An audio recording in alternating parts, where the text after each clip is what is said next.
we come on the air tonight, the U.S. has broken yet another unthinkable record. More than 160,000 people in the U.S. have now been killed by the coronavirus. And there's new concern tonight about the explosion of cases among some of the youngest Americans. The World Health Organization says cases among teenagers and young adults have skyrocketed. The American Academy of Pediatrics reports a 40% increase in infections in the final weeks of July. All of that comes as New York's governor decides to reopen the nation's biggest public school system. New York City, which was once the epicenter of the pandemic, now has an infection rate so low that students will be able to return to classrooms this fall.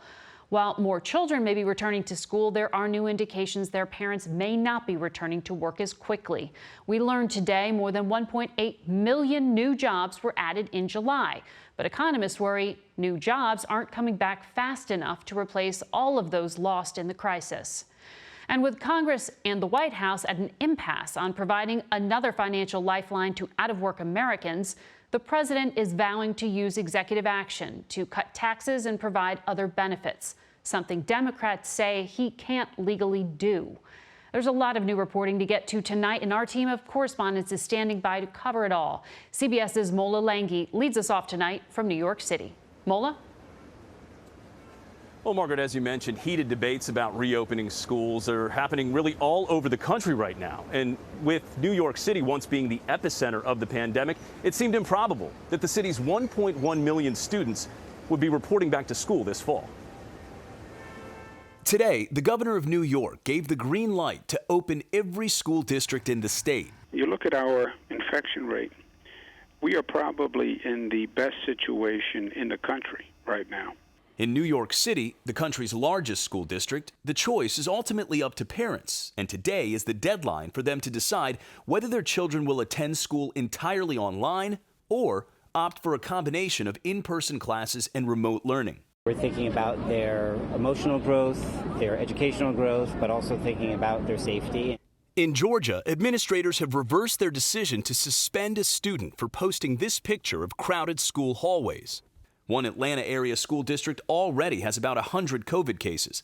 In California, the crowd on the dance floor at this Los Angeles wedding is an example of what health officials say is driving alarming numbers there. As of today, COVID-19 has killed more than 10,000 Californians. In South Dakota, where up to 250,000 bikers are expected for the 80th annual Sturgis Motorcycle Rally this weekend, city leaders are trying to protect the community's older population. They are very afraid, given their age and other issues, that if they would contract the virus, that it would not be an easy ride for them.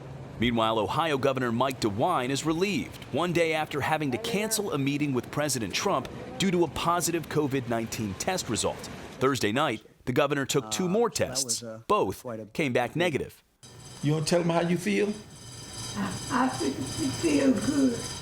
And 97-year-old Rosalie Tyson from Salisbury, North Carolina, is feeling much better today. After more than 3 weeks in hospitals battling the coronavirus, she's now finally back home with her son. Older people, right? They figure that, hey, my time is up. They give up. But she never gave up. Mola Lenghi, CBS News, New York.